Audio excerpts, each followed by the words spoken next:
Hi there, and here we are in the last week of December. December is such an interesting month. It's the last month of the year. I think it's a time to take stock of the previous year and think about and plan for the next year. It's also the month of winter solstice, the shortest day of the year as we round the corner of the cycle of light and dark and begin the journey back to more light and longer days, which started just a few days ago. And in the Northern Hemisphere where I live, it's also the season of winter. The season of spending more time indoors and perhaps more time inside ourselves. A time for introspection, for meditation, for contemplation, and for study. And for many, it's a time of holidays, or as the root of the word implies, holy days. A time of sacred rituals, including Christmas and Hanukkah and Kwanzaa. A time for family and friends and spiritual communities to come together, to celebrate, exchange gifts, and enjoy each other's company. Now this year, those gatherings have been severely curtailed or interrupted by COVID-19. And yet, the cycle of the seasons continues and the deeper meaning of the holidays in this time of year still remains. And because we have more time to ourselves, there's a lot to think about. Now this is a year when we in America and most places around the world have had to confront many things that we were not usually forced to look at. COVID-19 and the lockdowns, the working from home with all of its inconveniences and pressures, it forced us to look more closely at what's really important and what's not. It's as if Mother Nature has forced us all into a major timeout. We've been sent to our rooms to think about our relationship to nature and to each other. We've had to look at the results of not living in harmony with nature and how we've created massive climate change that's resulted in unprecedented levels of drought and record heat waves, massive and out of control forest fires, powerfully destructive hurricanes, and unprecedented levels of flooding, which have all led to food shortages, higher death rates, dirtier air, massive migration, and the rise of authoritarianism and civil unrest all across the planet. In America and many other countries, we've also had to come to grips with the huge gaps in our social justice systems, healthcare, education, and opportunity, which are based on our conscious and our unconscious beliefs about race, religion, ethnicity, country of origin, and gender.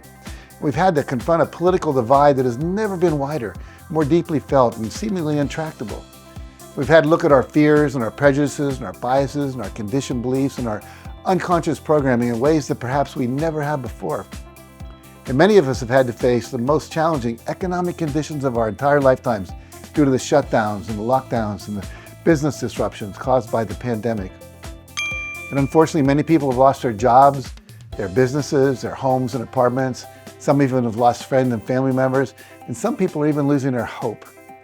And the number of people experiencing serious depression is way up, along with the consumption of alcohol and drugs. So it's not been an easy year for any of us. But the question that's always with us is this: what now? Where do we go from here? How do we proceed? And I think the most important thing I can say in the midst of all this is to first remember that while there have been many challenges, you are still here.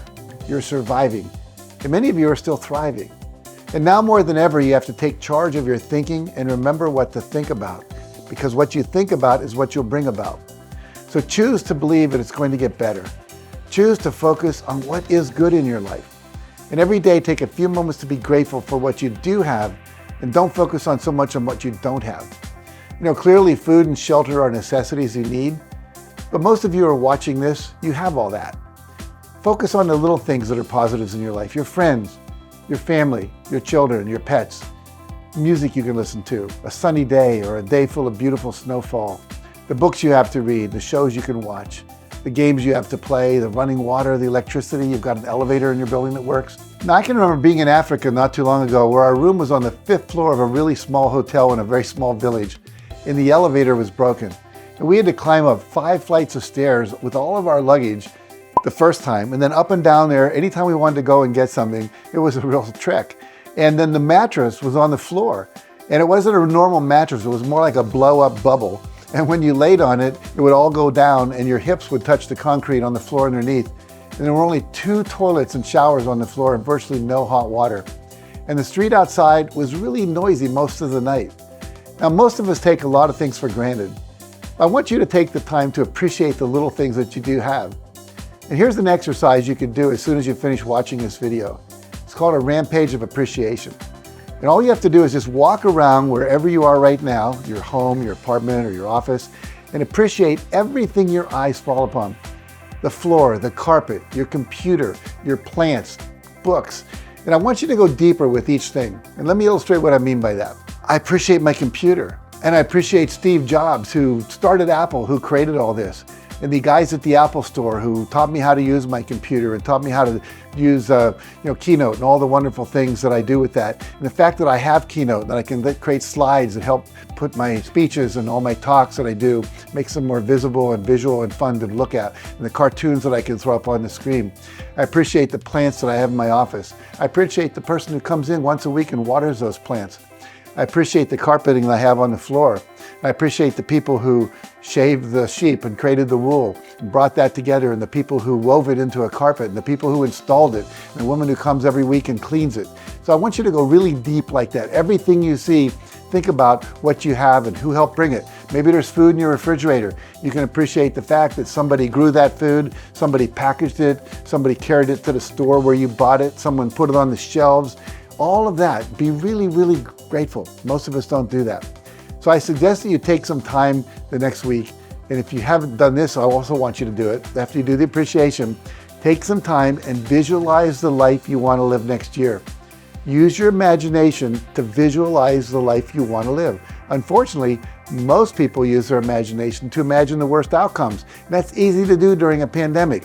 What we call that is worrying. It's the same function of using your visualization, your capacity for imagination, to focus on something bad instead of something good.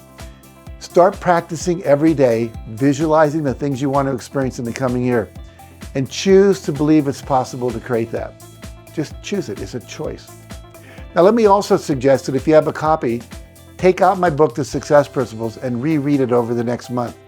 You know, my friend Bob Proctor rereads 2 books, the same 2 books, at the beginning of every new year. He's been doing that for decades. The 2 books are Think and Grow Rich by Napoleon Hill and The Science of Getting Rich by Wallace Wattles, the book the movie The Secret was based on. Now, these principles of success in all 3 of these books will get you into the right headspace for the coming year ahead. Now, here's another suggestion. Use this time to recommit to your meditation practice. And if you don't have one, start one. You can go online and find all kinds of resources, many of which are free, that will teach you how to meditate. And in the midst of all the chaos of the current world, it will help you create more peace and more harmony in your life. Finally, I've been posting videos all through the month of December, and there are more to come during the month of January. They're all about how to bring 2020 to a successful end and start 2021 off correctly so that you can have a more successful and fulfilling year next year. Now, you can access all of those on my YouTube channel and on my Facebook page. So I send you all of my best wishes for the positive rest of the year and wishes for an amazing 2021. Now, if you found this video helpful, please make sure you like it, share it with a friend who may need it, and subscribe to my channel for more videos like this one. And for additional resources on how to complete this year and create an amazing next year, make sure to visit JackCanfield.com and check out the links in the description below. And let me know what you think in the comments. And thanks again for watching.